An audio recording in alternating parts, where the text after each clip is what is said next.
Ladies and gentlemen, if there is anything that we consistently, reliably strive to deliver on this program, it is hard-hitting, in-depth coverage of the world of stock car racing. Wait, that's not right. In fact, I don't think we've ever done a segment on stock car racing or any other type of motorsport for that matter, because motorsports is an internally self-contradictory term. And call me nitpickingly pedantic if you must, you won't be the first. But in my book, and Jim Eagle will back me up on this, if there is an internal combustion engine involved, then sorry, that ain't a sport. Now that's not to cast aspersions on anybody who happens to enjoy, for reasons that are alien to this reporter, spending a Sunday afternoon watching a bunch of good old boys turning left several hundred times in a row and occasionally crashing into a blazing inferno of despair, while being serenaded by cacophonous engine noises and smelling the lovely aromatic bouquet of gasoline and motor oil and tobacco juice, because for millions of my countrymen and women, that is their number one leisure activity. And more power to them, I say. Just don't call it a sport. And yes, as you may have ascertained from that lead-in, I did attend an auto race once, and that was about enough. In fact, it was probably more than enough, but I digress. The point I'm getting at here is, we need to talk about NASCAR. And there's a sentence I never pictured myself saying, but up until about 5 minutes ago, in the grand pantheon of nauseating left-wing activism in sports, NASCAR stood for quite a while as the lone holdout, the one major American sporting institution, term used loosely, that still understood who their fans were and what those fans wanted. And one thing they didn't want, and still don't want, is a bunch of goddamn annoying race politics being shoved down their throats by vapid, joyless, sanctimonious, insufferably self-righteous, woke, race huckstering hall monitor types. You can watch the other sports leagues, term used loosely, if you want all that stuff, but not NASCAR. We don't do that here. We still remember that respect for the paying customer is our number one job. And that lasted for a while, until it didn't. Because we're just not allowed to have nice things anymore. I mean, to the extent that stock car racing can ever be a nice thing. But these last few years, really ever since the fentanyl-induced martyrdom of the exalted George Floyd, patron saint of middle-aged, drug-addicted career criminals who pistol-whip pregnant women during home invasion robberies, NASCAR leadership has really started getting the memo about the pressing need for constant woke virtue signaling in every single sector of society and in the everyday life of every single American, including people who just want to watch their favorite sport, term used loosely. But since they got that memo, NASCAR leadership has been working tirelessly to catch up for lost time and presumably pump up their ESG score nice and high. And so when Bubba Wallace, the world's number one black stock car driving race hoaxer, announced that the string on his garage door at the racetrack was really a racist hate crime, NASCAR had his back. They were down for the struggle, baby. And so before the next race, every driver was forced to engage in the sort of metaphoric public racial self-flagellation that's become so very fashionable since the start of this decade. The kneeling and the rending of garments and the gnashing of teeth and the promises to do better and check my privilege at the door, the whole 9 yards of performative wokesterism. And the FBI had Bubba Wallace's back too, by God, as evidenced by the fact that within 12 hours of the news breaking that there was a piece of string on a garage door in Alabama, Chris Ray parachuted in a 12-agent rapid response hate crime unit into Talladega to investigate at great expense to you and me, the American taxpayer, why some evil, hateful, bigoted monster would put a piece of string on a garage door. But for the galaxy brains in the NASCAR leadership, this embarrassing spectacle didn't go nearly far enough. They said, you know what? We need some other way of showing our paying customers just how much unbridled antipathy and contempt we feel toward them, and of showing the rest of the world just how little respect we have for ourselves. So we need to think of some other, even more obnoxious way of shaking our woke, virtuous tail feathers and showing just how 100% on board we are with every form of cloying, radical leftist dog shit buffoonery. And then it hit them. The big epiphany, like a bolt from the blue. I know, they said. What if we started banning drivers for liking memes on Instagram? And then everybody else in the boardroom stands up and starts rapturously applauding like it's a Saddam Hussein speech to the Iraqi parliament in 1983. Bravo, sir! Best idea ever! You really hit it out of the park with that one.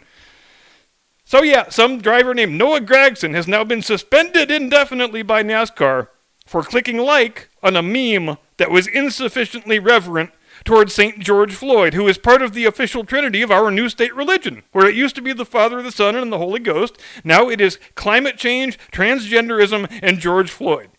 Criticize any one of them, even implicitly, even obliquely, even by liking a meme, and your life is basically ruined. And do I have any empathy for this dude? Nope, because he has chosen the path of groveling like a bitch and bowing to the woke rage mob. But you know what I want to really know? I want to know how many full-time operatives does the woke rage mob have that they have time to go through the Instagram feeds of every NASCAR driver, writing down all the memes they liked? I feel like that person should look for a better job, is all I'm saying.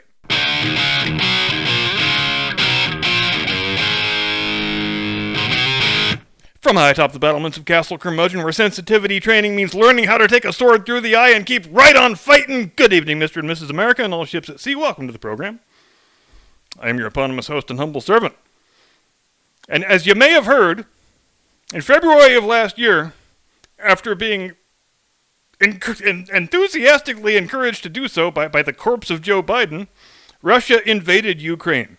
And the U.S. government responded, as countries often do, when they feel that one belligerent party in a military conflict is in the right and the other side is in the wrong, by slapping all kinds of sanctions on the Russian government and basically all people and entities associated with the Russian government. Well, except for that one oligarchstress who gave the Biden family $3 million when Joe was vice president. She was quite literally the only Russian billionaire who escaped the economic sanctions. But I am sure that's just a remarkable coincidence that has absolutely nothing to do with political corruption. But here's where things started getting pretty damn weird. I mean, if they weren't sufficiently weird already with the U.S. president openly goading the Russian president to invade his neighbor country, because normally, when a country has earned our enmity by some shocking act of military aggression, we publicly excoriate that country's leaders and their government. We impose some sanctions so as to hopefully degrade their war-making capacity. And then we say, look, we don't have any quarrel with the people of such and such country. Our quarrel is with the actions of their leader and their government and their military, and that's it.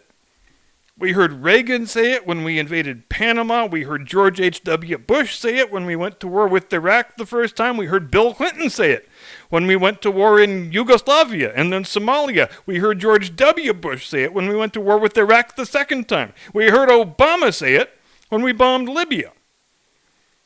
But a year and a half into the current Russia-Ukraine war, we haven't heard one single word to that effect from Joe Biden or from anybody in his administration, which is a rather shocking departure from many decades of diplomatic norms, which I point out since these are the same people who say, falsely, that they love institutional norms so very, very much. In fact, the anti-Russian vitriol has been quite unlike anything I have ever seen before, which is saying a lot because I grew up in the Cold War.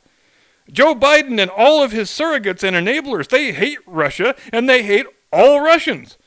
And they want you to hate all Russians. And they want American companies to hate all Russians just as much as they do.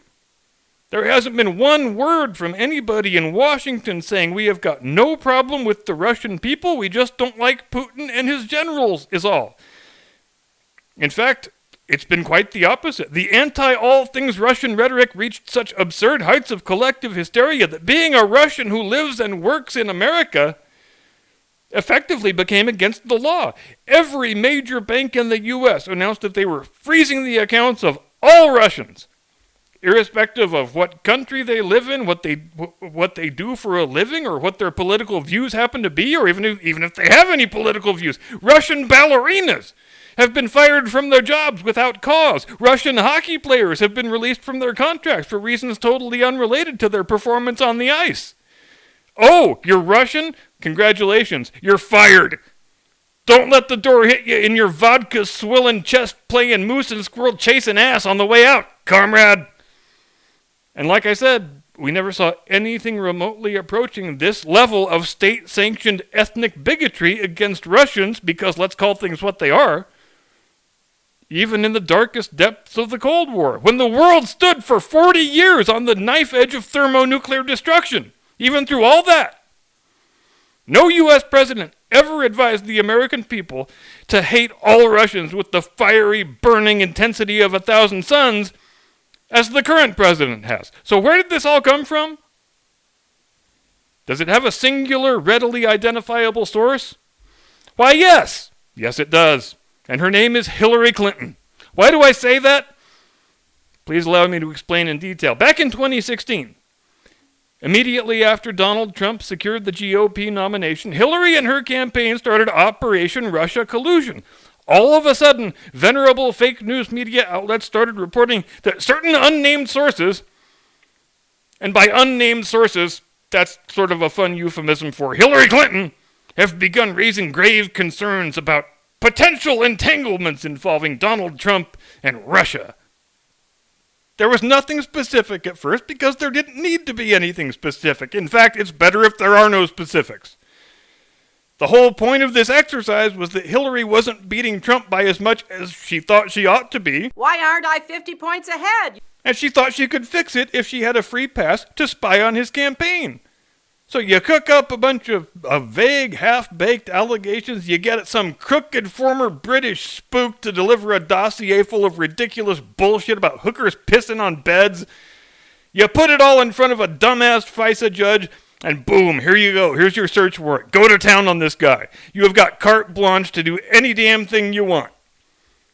And what you've also got is the Barack Obama administration colluding with the Democrat nominee in rather brazenly criminal fashion to make sure that this chick gets installed in the White House, which I believe is called rigging an election. But for the whole rest of the campaign, it was Russia collusion this and Russia collusion that, with the fake news performance artists doing their level best to tell the people they better not support Trump because, look, this guy is obviously a Russian spy. We've got a fake dossier and a search warrant and everything. What more do you want? But then election day arrives and whoopsie, the rigging didn't quite work out the way it was supposed to, did it? The one thing happened that we never bargained for. The people told us to fuck off, and they voted for Trump anyway, because they think we're liars, and now he's the president-elect.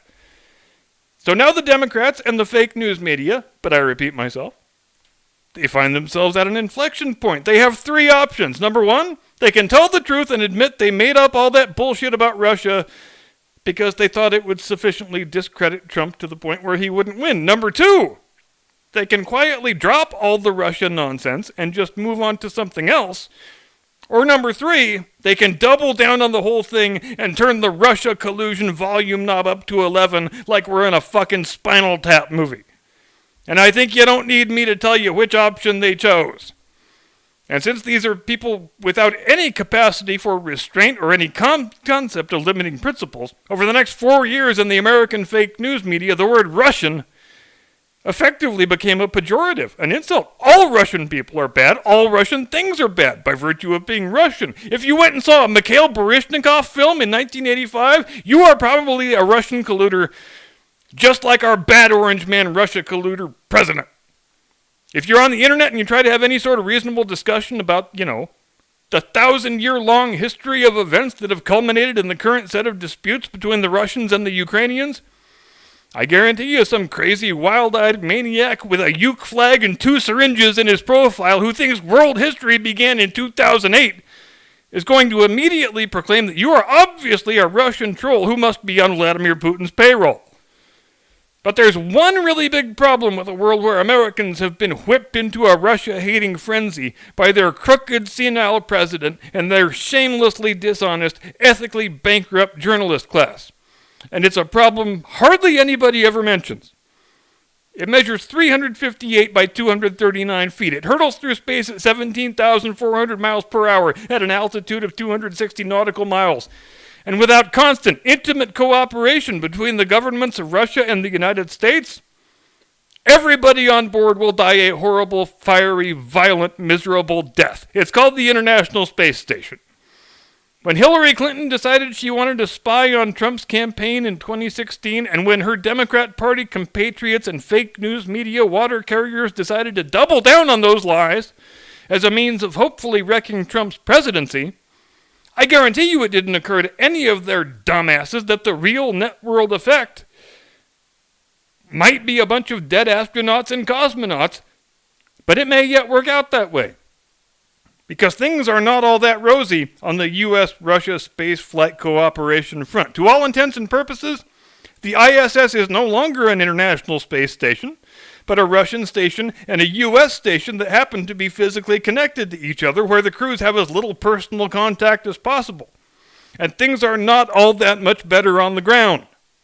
NASA and Roscosmos have both insisted for years that the work they do is and must always be separate from any outside political considerations, and for a long time, it mostly was. But now, in a country where all government institutions have been captured by agents of radical left activism, NASA might be the wokest of all the woke agencies. I remember when I watched the launch of the Artemis 1 mission, and on the NASA live feed, every person in mission control who could be seen on camera had two attributes in common. They were not a white male, and they were wearing two masks.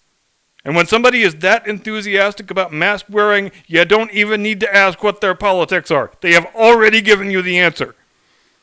And on the Russian mission control side, there's been a similar political retrenchment, but in the opposite direction, because Putin, like all autocrats, elevates the people who most enthusiastically support his policy. So the upper management of Roscosmos is now exclusively made up of people who are ardent supporters of the Ukraine invasion. So you got a room full of woke American leftists on one side and a room full of belligerent Russian nationalists on the other side, and these people are all supposed to collaborate with one another in perfect harmony? Let me know how that all works out.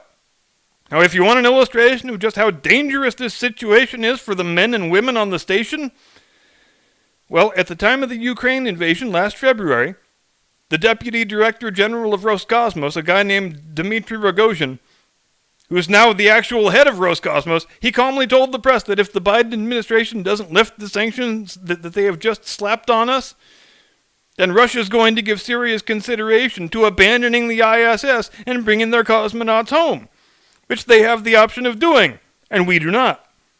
Because there is an escape capsule, but it happens to be docked to the Russian module, so if Putin decides he really wants to extract a political price from the United States, all he's got to do is tell his cosmonauts, go seal the hatch between the modules, shut down all the systems on the Russian side, hop in the escape capsule, come on home. And that would be a death sentence for the American crew, and there would be not a single damn thing we could do about it. We could try to throw some sort of rescue mission together on short notice, but with the systems on the Russian module shut down, you can't maintain the orbit of the station just using the thrusters that are on the American side. So it would be a matter of just a few days before the orbit would inevitably degrade, and our astronauts would die the exact same death as the Columbia 7 20 years ago. And Hillary Clinton will watch the whole thing play out on television. And will it ever occur to her that she is the awful, awful, awful person who single-handedly set in motion the series of events that culminated with this horrible tragedy and loss of life? No, of course it won't. Because that would require two things she does not possess: self-awareness and a functioning conscience. Thank you very much indeed for watching. Have a great day and a pleasant tomorrow. See you next time. Do not comply. Get off my lawn!